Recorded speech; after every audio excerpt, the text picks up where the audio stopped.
Hello दोस्तों, आज हम भारत स्किल क्वेश्चन बैंक के टर्नर के सेकंड ईयर के क्वेश्चन पेपर को सोल्व करेंगे। तो पहला क्वेश्चन है, which material is used to make radius gauge. Radius gauge बनाने के लिए किस सामग्री का उपयोग किया जाता है? Cast iron, tool steel, hardened steel material या stainless steel. Radius gauge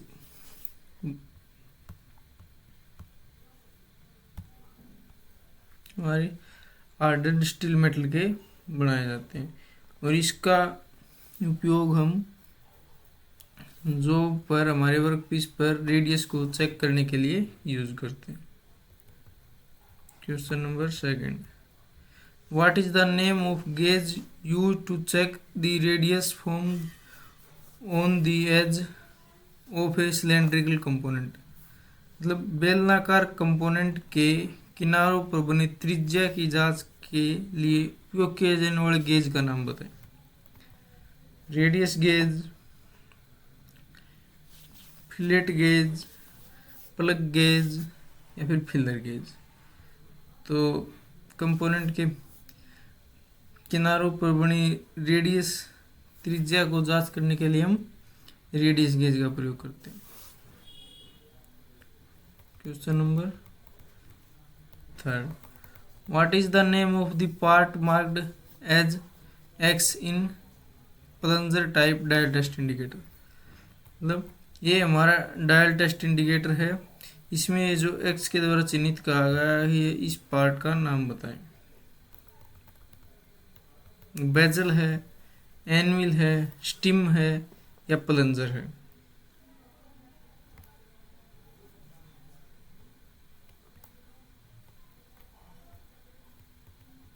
question number 3, तो ये हमारी है स्टिम।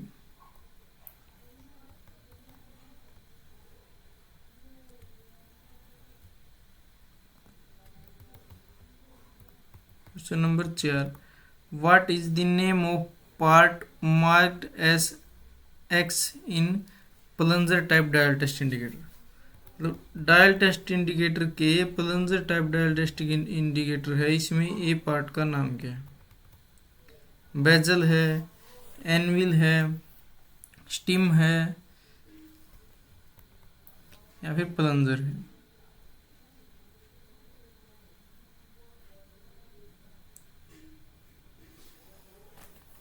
तो ये हमारा है एनविल। ये नीचे की चोट से ये हमारी है एनविल, और इसके ऊपर का जो ये हिस्सा है इसको बोलते हैं हम प्लंजर, और इसको इससे थोड़ा जो ऊपर है इसको बोलते हैं हम स्टीम।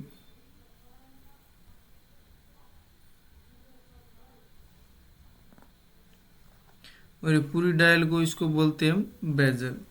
हमारा बेजल हो गया, एनविल हो गया, स्टीम हो गया, प्लंजर हो गया। इस हमारे चारों ऑप्शन हो गए। इसका आंसर हमारा है option number 2, anvil.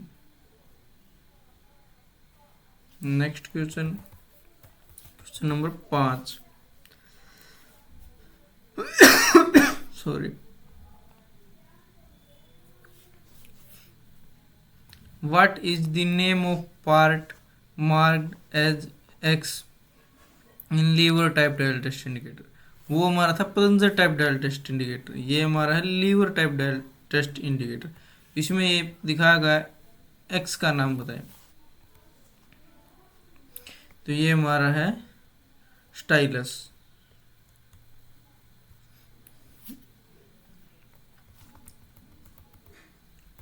Question number 6, what is the name of the dial test indicator stand. मतलब डायल टेस्ट इंडिकेटर के स्टैंड का नाम क्या है? डायल टेस्ट इंडिकेटर है ये, इसके स्टैंड का नाम क्या है? Magnetic stand, with universal clamp, magnetic stand with flexible post, या general purpose stand with cast iron base, या फिर ऑर्डिनरी स्टैंड। तो ये हमारा है, ये मैग्नेट को ऑन ऑफ करने वाला मतलब मैग्नेटिक स्टैंड है विद यूनिवर्सल। इसको आगे पीछे घुमाने के लिए है, ये घूम जाता है इसे, इसलिए इसको हम बोलते हैं magnetic universal stand.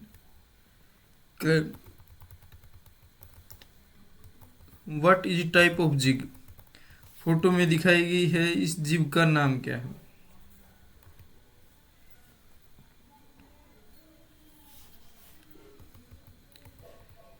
Plate jig, box jig, table jig, या फिर पोस्ट जिग। तो ये हमारी है बॉक्स जिग, मतलब बॉक्स के आकार की है। इसके अंदर यहाँ पे जॉब रख देते हैं, और ये जो बुश है हमारी, इनके अंदर से ड्रिल बिट आती है, ड्रिल करते हैं तो इनके शायद जो टूल को लोकेट करते हैं, जॉब को क्लैंप करती है। तो इसमें डाल के हम साइड से ऊपर से ड्रिलिंग कर सकते हैं जॉब में। उसमें छोटे वर्क पीस में ड्रिलिंग करने के लिए हम यूज करते हैं बॉक्स जिग का।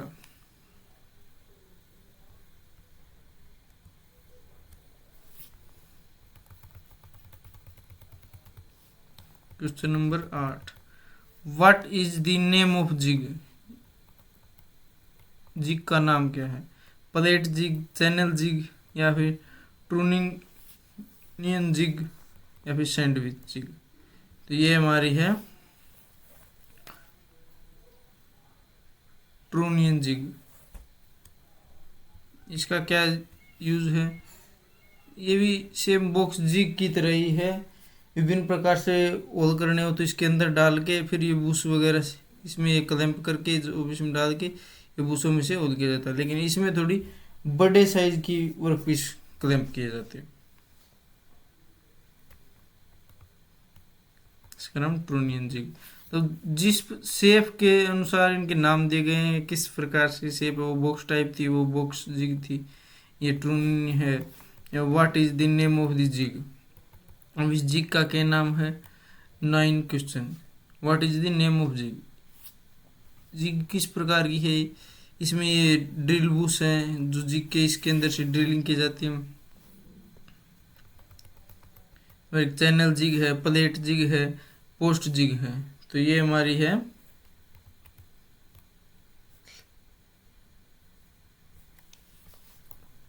Plate zig.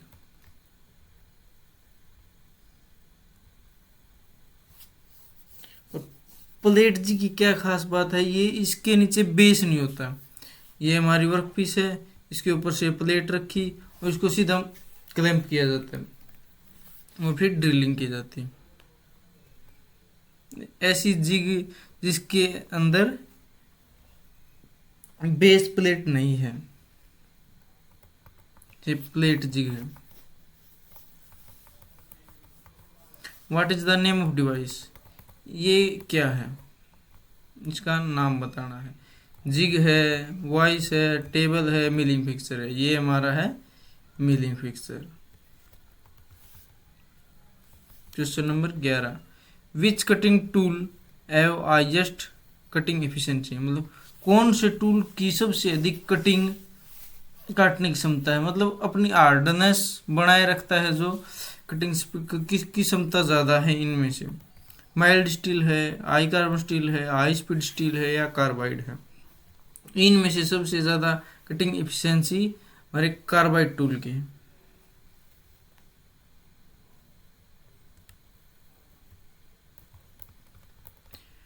Question number 12, which is the non metallic tool material, इनमें से कौन सा अधात्विक टूल मटेरियल है? हाई कार्बन स्टील है, डायमंड है, सैटेलाइट है, कार्बाइड है? तो हमारा है diamond.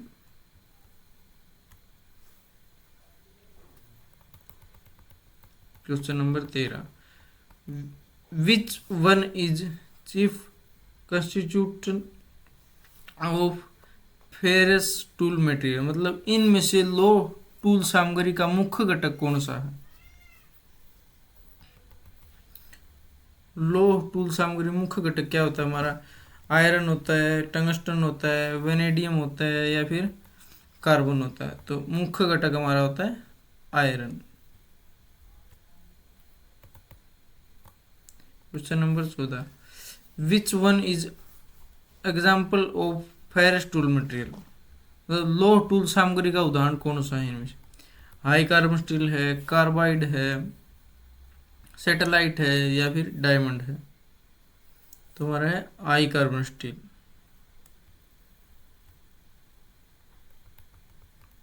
Question number 15, which of the formula that give the tool life?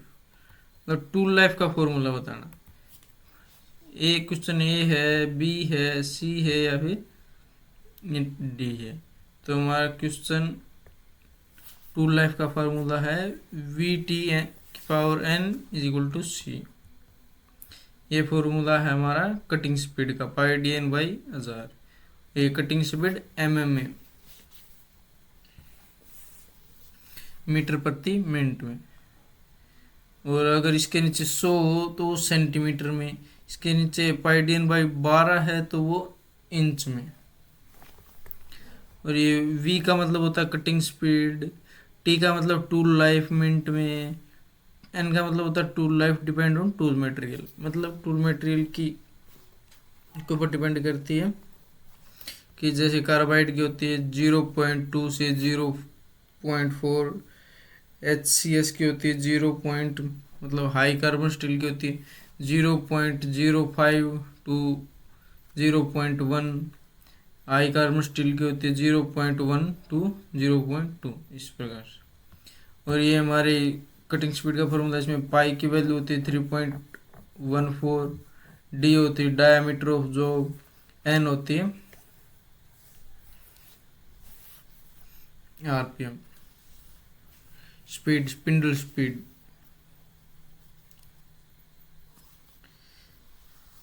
तो इस प्रकार से क्वेश्चन नंबर 15 का answer B. Next question, question number 16, what is the value of tool life index for a cemented carbide tip to machine cast iron component? तो cast iron की machining करने हेतु cemented carbide tool की tip की tool के जीवन की सूचकांक मूल्य क्या है? ये सब कैलकुलेशन वाले क्वेश्चंस है।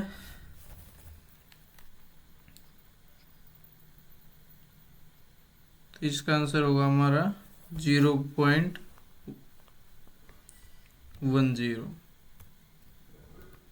Question number 16, what is 17 sorry, what is the tool life index of cemented carbide tool for turning high chromium die steel? मतलब उच्च क्रोमियम डाई स्टील की टर्निंग के लिए सीमेंटेड कार्बाइड टूल की टूल के जीवन का सूचकांक कितना है? ये है 0.01। What is the mark of X? मतलब एक्स इस चित्र में ये दिखाएगा यहाँ से यहाँ तक को क्या बोलेंगे? Diameter over roller at the smaller end, तो छोटे अंत पर रोलर का व्यास। Diameter over roller at large end, height of the taper,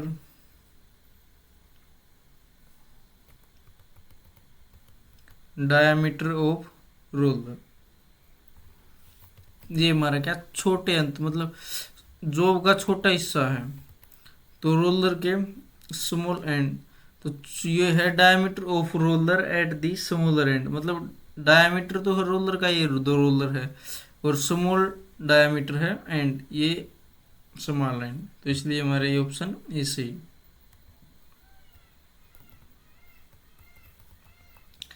x is,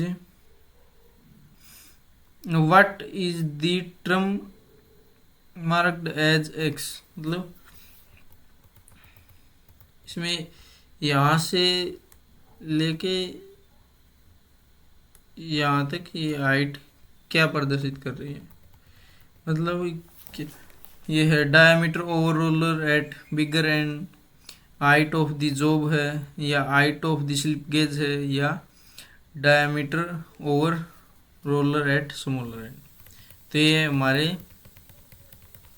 क्या है, स्लिप गेज, तो हाइट ऑफ स्लिप गेज। ये छोटे छोटे बॉक्स दिख रहे हैं, 1 2 3 4 5 6, ये सब टोटल है height of the slip gauge.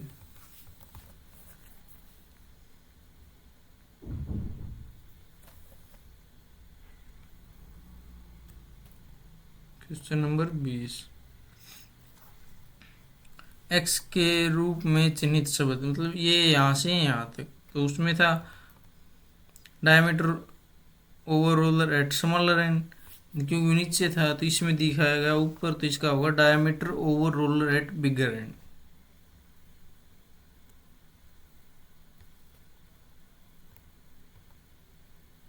How many precision roller required of measuring angle of taper compound, मतलब टेपर किए गए पुर्जे के कोण को मापने के लिए कितने परिशुद्ध रोलर की आवश्यकता होती है।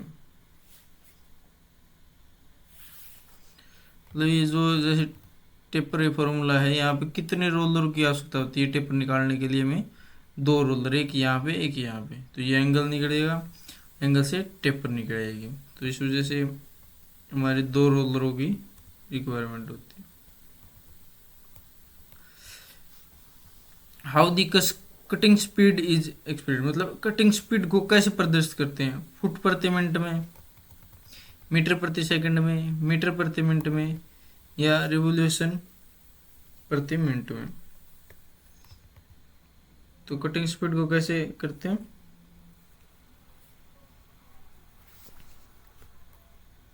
मीटर प्रति मिनट में।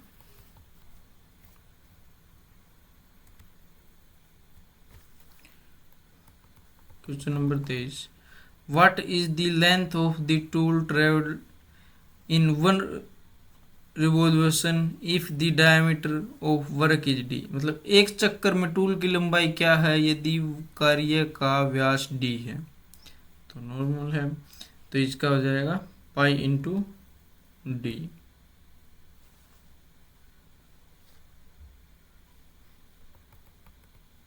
Question number 24, which gauge is to be select to check the corner radius of the job, मतलब जॉब के किनारे की त्रिज्या को मापने के लिए गेज का चयन करें, radius gauge, filler gauge, fillet gauge, filler gauge, या प्लग गेज। पहला क्वेश्चन जो हमारा फर्स्ट क्वेश्चन था उसमें गेज का मटेरियल पूछा गया था, इसमें गेज के बारे में पूछा गया है, तो ये हमारा चेक करने के लिए होता है radius gauge. Where the floor is fix to produce from turning, form turning के लिए फ्लोर स्टेडी रेस्ट को कहाँ लगाया जाता है,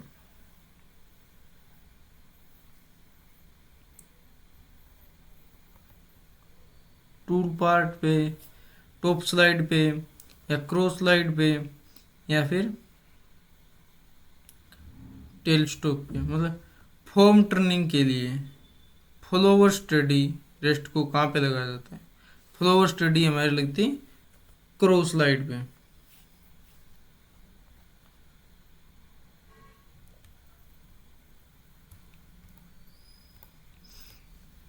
What is the term of distance moved by the tool along the work for each resolution, प्रत्येक चक्कर के लिए कार्य के साथ टूल द्वारा तय की गई दूरी क्या कहलाती है,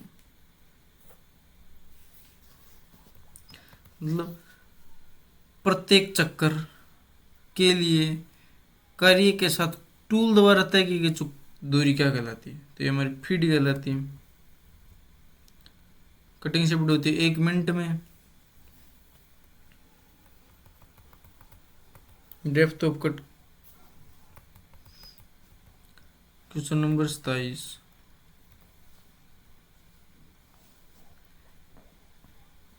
यह कौन सा टर्निंग ऑपरेशन है, मतलब what is the turning operation. चित्र में दिखाया गया कौन सा ऑपरेशन है टर्निंग का। ये कोनिकल टर्निंग है, सिलेंड्रिकल टर्निंग है, फोम टर्निंग है, या फिर थ्रेड टर्निंग है। तो ये हमारा टूल जिस आकृति का है उसी आकृति की हमारी जॉब पे शेप बन रही है, तो ये सिर्फ हमारा फोम टूल के साथ है। जैसी हमें रिक्वायरमेंट होती है उसी प्रकार से हम टूल को ग्राइंड करते हैं और उसे प्रेस करके वैसी ये आकृति जॉब के ऊपर तैयार की जाती है, तो इसे foam tool.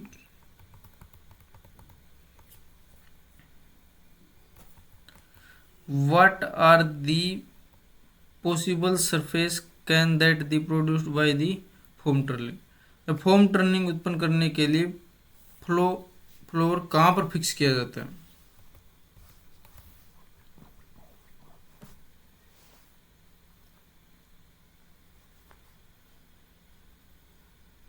To generating concave and convex profile.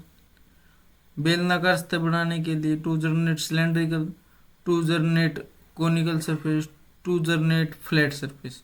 तो फॉर्म टूल का हम यूज करते हैं कौन सी सरफेस प्राप्त करने के लिए यूज करते हैं। फॉर्म टर्निंग का यूज हम करते हैं कॉनकेव एंड कन्वेक्स प्रोफाइल के लिए।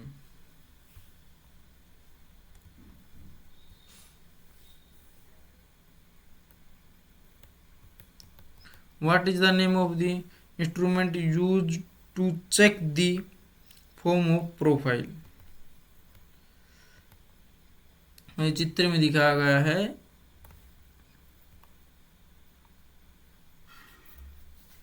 उपकरण का नाम बताइए, हम कैसे चेक करते हैं। फिलर गेज है, टेम्पलेट है,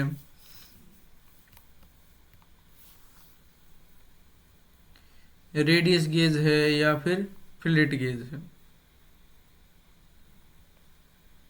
ये हमारी है टेम्पलेट।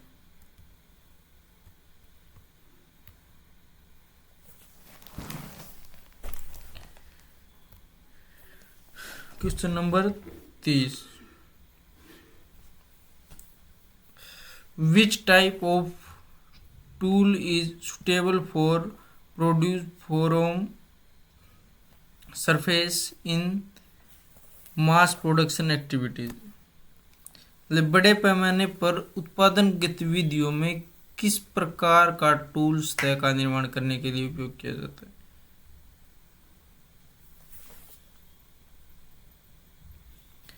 कार्बाइड टिप टूल का, हाई कार्बन स्टील टूल का यूज करते हैं, high speed steel cutting tool, या फिर using single point cutting tool. तो मास प्रोडक्शन में यूज करते हैं हम कार्बाइड टिप फॉर्म टूल।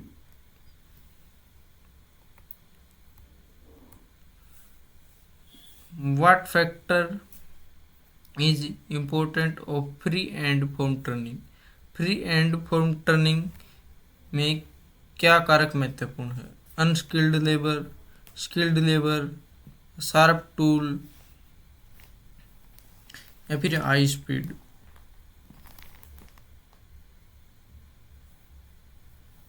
इसके लिए हमारे पास मजबूर होना चाहिए स्किल्ड लेबर, तो कुशल कारीगर।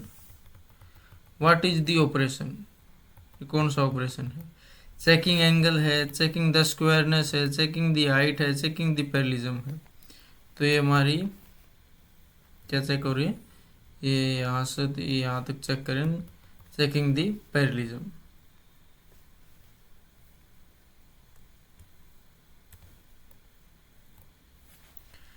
विच type of jig is use to hold thin and soft part. मतलब पतले और मुलायम भागों को पकड़ने के लिए किस प्रकार के जिग का प्रयोग किया जाता है।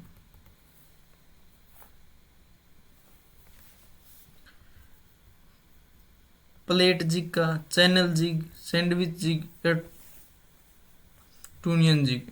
तो पतले और इसके मुलायम पकड़ने के लिए प्रयोग किया जाता है sandwich zig.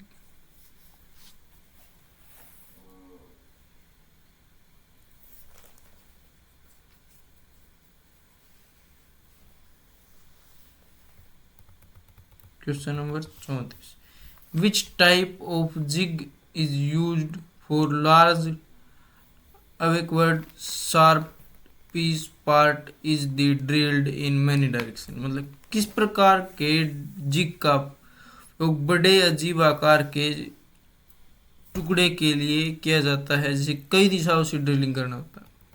Plate jig, post zig,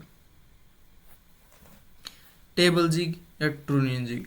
तो छोटे आकार के होते हैं तो हमारी थी बॉक्स जिग, तो बड़े आकार की है तो हमारी आएगी trunnion zig.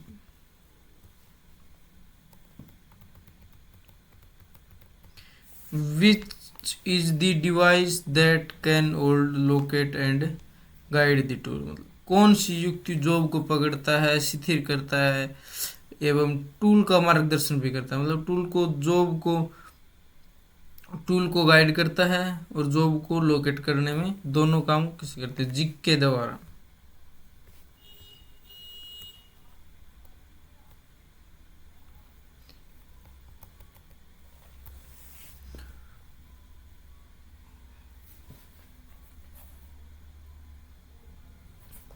Question number 36, what is the formula relate to the cutting tool. Cutting tool से संबंधित फॉर्मूला कौन सा, इस फॉर्मूला क्या है। मतलब V is equal to C by TN। तो calculate cutting speed, calculate feed, calculate machining time या कैलकुलेट टूल लाइफ। ये फॉर्मूला पहले भी आया है, अगर ध्यान दिया हो तो।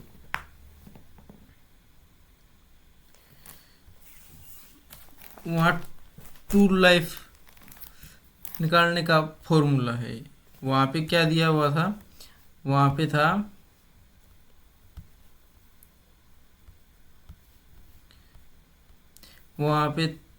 C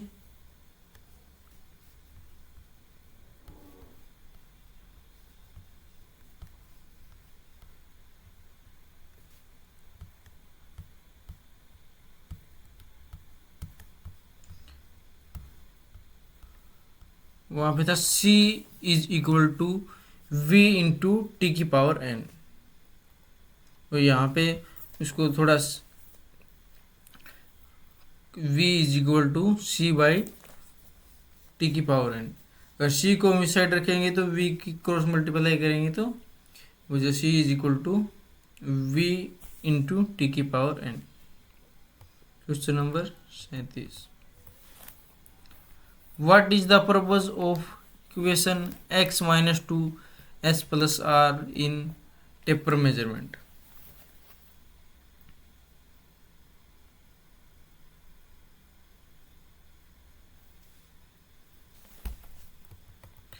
find the large diameter of taper at the desired height। वांछित ऊंचाई पर टेपर के बड़े व्यास का पता लगाएं। x के बारे में बताया गया, x minus 2।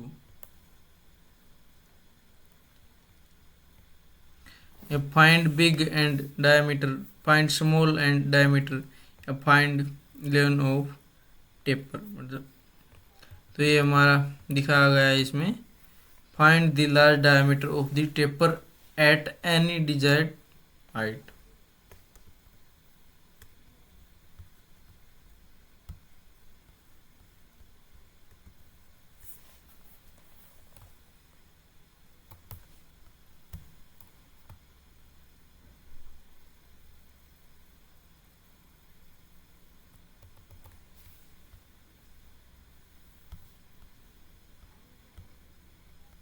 Question number 38, what is the use of equal y minus 2s plus r in the taper measurement. To find small end to find large end diameter, to find the angle of taper, to find the large of taper. उसमें bigger था, इसमें small है y।